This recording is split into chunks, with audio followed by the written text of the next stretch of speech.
उग्रवाद, अपराध, भ्रष्टाचार मुक्त वातावरण के लिए, राष्ट्र को मजबूती प्रदान करने के लिए खुल करके अपना वोट डालेगा। हर बिहारी अपना भविष्य बचाने के लिए कफन बांध कर निकलेगा बिहार में, क्योंकि बिहारी शब्द को कलंकित और अपमानित करने वाले लोग को अब आने वाला मेरा पीढ़ी नहीं भोगेगा। ऐसे पाप के कारनामा से मुक्त बिहार को करना हर बिहारी की जिम्मेवारी है। प्रधानमंत्री जी ने ये कहा है कि ओबीसी और अति पिछड़े के आरक्षण को काट के नहीं देना चाहिए। मंडल कमीशन में पिछड़ों को, अति पिछड़ों को आरक्षण देने की बात कही गई। लालू जी ने जब स्वयं मुख्यमंत्री थे तो इन्होंने आरक्षण में मुसलमानों को डालकर धार्मिक उन्माद फैलाने का काम किया। आरक्षण मिल रहा है मुसलमानों को। केंद्र सरकार ने जब ईडब्ल्यूएस का डिसीजन लिया कि फॉरवर्ड क्लासेस को 10% आरक्षण देंगे, तो उसमें मुसलमान भी शामिल है। ओबीसी में जो इकोनॉमिक पिछड़े हुई जात हैं उनको दिया गया है, ईबीसी में जो पिछड़ी जात है उनको दिया गया है, और इसी तरह एसटी में जो मुस्लिम है उनको दिया गया आरक्षण। तो ये लालू प्रसाद यादव किसकी आंखों में धूल झोंकने की कोशिश कर। नमस्कार, आप लाइव स्ट्रीम्स देख रहे हैं। मैं हूं आपके साथ रोहित वर्मा। देखिए, बिहार में तीसरे चरण का मतदान चल रहा है, वोटिंग की प्रक्रिया चल रही है। वोटिंग जो परसेंटेज है वो बढ़ने की भी संभावना जताई जा रही है। देखिए, 2 चरणों में वोटिंग के परसेंटेज में कमी देखने को मिली, मगर एक तरफ 5 लोकसभा सीटों पर एनडीए है तो दूसरी तरफ जो है आईएनडीए है। यानी कि 2 बड़े गठबंधनों के बीच कांटे की टक्कर 5 लोकसभा सीटों पर नजर आ रही है, जिसमें झंझारपुर, खगड़िया, अररिया, सुपौल और तमाम लोकसभा सीटों पर इस वक्त जो है मतदान चल रहा है। मगर इस बीच लालू प्रसाद यादव ने बिहार की सियासी गलियारों में तूफान मचा दिया है। देखिए, लालू प्रसाद यादव ने बड़ा बयान दिया। जिस तरीके से चर्चा 400 के पार का और नारा बीजेपी के नेताओं के द्वारा लगाया जा रहा है, बीजेपी के बड़े बड़े नेता ये नारा लगा रहे हैं कि 400 पार होगा, मोदी सरकार एक बार फिर से केंद्र में बनेगी। अब ऐसे में लालू प्रसाद यादव ने सीधे सीधे जो है मुसलमानों की आरक्षण की बात कर डाली। देखिए, उन्होंने सीधा सीधा कह दिया है कि मुसलमानों को आरक्षण मिलना चाहिए। मोदी सरकार और पीएम मोदी, प्रधानमंत्री मोदी जो आरक्षण की बात करते हैं, क्या मुसलमानों को आरक्षण देंगे? देखिए, अब इस पे खूब सियासत हो रही है। बिहार के दोनों डिप्टी सीएम विजय कुमार सिन्हा के साथ साथ सम्राट चौधरी ने भी लालू प्रसाद यादव को खूब खड़ी खोटी सुना दी है। लालू प्रसाद यादव को उन्होंने कहा है कि लालू प्रसाद यादव जितने साल बिहार में रहे उन्होंने का आतंक देखने को मिला। उनके द्वारा किए गए आतंक से लोग अब भी डरते हैं। लालू प्रसाद यादव पर जमकर निशाना साध रहे हैं। वहीं 25 सीटों पर लालू प्रसाद यादव की पार्टी और आईएनडीए का कुनबा सिमट कर रह जाएगा। विजय कुमार सिन्हा ने भी बड़ा दावा कर दिया है। जनता दल यूनाइटेड के एमएलसी और नीतीश कुमार के बेहद करीबी नेताओं में से एक खालिद अनवर ने भी सीधा सीधा मुसलमानों को लेकर बड़ा दावा कर दिया है। लालू प्रसाद यादव के समक्ष बिहार के मुसलमान नहीं जाएंगे, उन पर भरोसा नहीं करेंगे। लालू प्रसाद यादव ने मुसलमानों को सिर्फ ठगा है। खालिद अनवर कह रहे, विजय कुमार सिन्हा कह रहे, सम्राट चौधरी भी खूब गरज रहे। जरा इस वीडियो में सुनिए तमाम नेताओं का क्या कुछ कहना है। तो गुंडा राज में तब्दील कर रहे थे, अपराधियों, भ्रष्टाचारियों के हाथ में बिहार की सत्ता थमा दी गई थी। आज उससे मुक्ति के लिए सारे हमारे शीर्षस्थ नेतृत्व ने निर्णय लिया है। नहीं तो आज ये चुनाव में वोट नहीं देता, फिर जिन निकलता और बिहार की जनता अपने घर में सिसकता। देखिए, तीसरा चरण स्पष्ट कर दिया है कि सरकार किसके बनने जा रही है, और जो लोग कहीं न कहीं देश को कमज़ोर किए, देश के लोगों को डराने का काम किए, उग्रवादियों को, अपराधियों को नेता बनाए, वैसे लोगों से बिहार मुक्त होगा।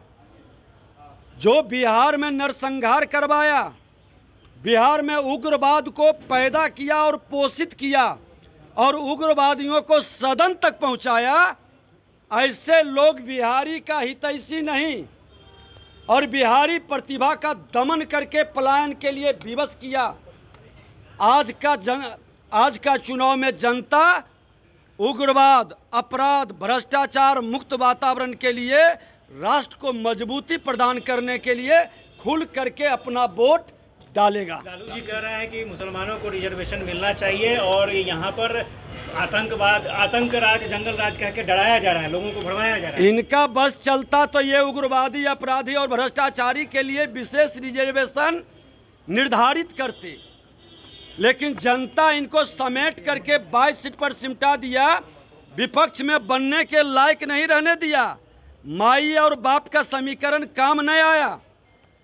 ऐसे लोग बिहारी को लज्जित और अपमानित किए हैं और इस मानसिकता के लोग बिहार के कभी हितैषी नहीं हो सकते हैं। कितने पर समेटेंगे इस बार, कितने पर समेटेंगे? 2025 में 25 सीट नहीं ला पाएंगे। हर बिहारी अपना भविष्य बचाने के लिए कफन बांध कर निकलेगा बिहार में, क्योंकि बिहारी शब्द को कलंकित और अपमानित करने वाले लोग को अब आने वाला मेरा पीढ़ी नहीं भोगेगा। ऐसे पाप के कारनामा से मुक्त बिहार को करना हर बिहारी की जिम्मेवारी है। मैं तो आग्रह करूंगा सभी मतदाता भाइयों से कि मतदान करें, अधिक से अधिक मतदान करें, लोकतंत्र स्थापित करें और जो काम करे आपके लिए। देश के यशस्वी प्रधानमंत्री जी ने जो लगातार आपके कमिटमेंट्स और गारंटी के साथ काम पूरा किए हैं, उसके लिए ज़रूर आग्रह करूंगा कि एक एक मतदान करके देश को श्रेष्ठ बनाने का प्रयास करें। लालू साहब ने अभी कहा है कि मुसलमानों को रिजर्वेशन तो मिलना ही चाहिए ना, अगर प्रधानमंत्री रिजर्वेशन के हिमायती हैं तो मुसलमानों को ही मिलना चाहिए। देखिए, स्पष्ट तौर पर है, प्रधानमंत्री जी ने ये कहा है कि ओबीसी और अति पिछड़े के आरक्षण को काट के नहीं देना चाहिए। मंडल कमीशन में पिछड़ों को, अति पिछड़ों को आरक्षण देने की बात कही गई। लालू जी ने जब स्वयं मुख्यमंत्री थे तो इन्होंने आरक्षण में मुसलमानों को डालकर धार्मिक उन्माद फैलाने का काम किया। लोकतंत्र संविधान खतरे में है। नहीं, ये तो आतंक वो स्वयं जानते हैं। 15 साल मुख्यमंत्री रहे, बिहार के लोग सबसे ज़्यादा त्रस्त रहे। बिहार का डेवलपमेंट खत्म हो गया, बिहार में रूल ऑफ लॉ खत्म हो गया। आज भी लालू जी के नाम से लोग डरते हैं, यही है बिहार में प्रमाणित। आरक्षण मिल रहा है मुसलमानों को। केंद्र सरकार ने जब ईडब्ल्यूएस का डिसीजन लिया कि फॉरवर्ड क्लासेस को 10% आरक्षण देंगे, तो उसमें मुसलमान भी शामिल है। जो इकोनॉमिकली बैकवर्ड हैं उनको दिया गया आरक्षण। ओबीसी में जो इकोनॉमिकली पिछड़े हुई जात हैं उनको दिया गया है, ईबीसी में जो पिछड़ी जात है उनको दिया गया है, और इसी तरह एसटी में जो मुस्लिम है उनको दिया गया आरक्षण। तो ये लालू प्रसाद यादव किसकी आंखों में धूल झोंकने की कोशिश कर रहे हैं?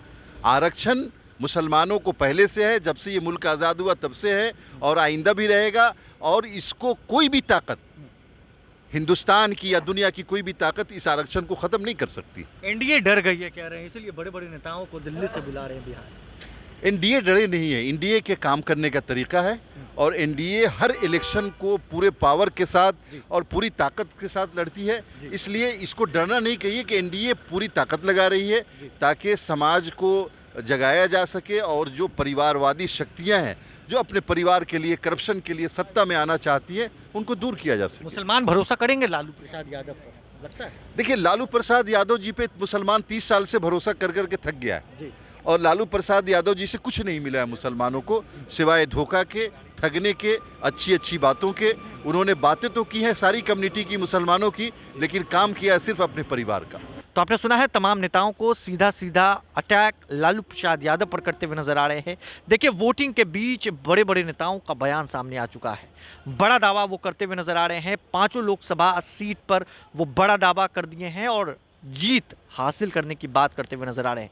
देखिए, अब तक की जो 9 बजे की अपडेट हम आपको बताएं तो 9 बजे तक जो चुनाव आयोग के द्वारा अपडेट साझा किया गया है, उसके अनुसार जो है 5 लोकसभा सीट, बात करें झंझारपुर, सुपौल, अररिया, मधेपुरा और खगड़िया की, तो झंझारपुर में 10.41%, सुपौल में 11.41%, अररिया में 10.97%, मधेपुरा में 10.71% और खगड़िया में 10.41%। और ओवरऑल परसेंटेज की बात करें, यानी तमाम चीज़ों को मिला के, तमाम लोकसभा सीटों को मिला के, तो 10.78%, यानी 10.78% जो है मतदान अब तक हुआ है। और इस बीच लालू प्रसाद यादव ने बिहार की सियासी गलियारों को गरमा दिया है, और एक तरफ बीजेपी के बड़े बड़े नेताओं ने भी बड़ा दावा कर दिया है, जीत का दावा कर रहे हैं 5 लोकसभा सीट पर। क्या होने वाला है आगे देखना होगा। बहरहाल इस खबर में बस इतना ही। अगर आपने अब तक लाइव चिटीज को सब्सक्राइब नहीं किया है, जल्द से जल्द लाइव चिटीज को सब्सक्राइब कर ले। धन्यवाद।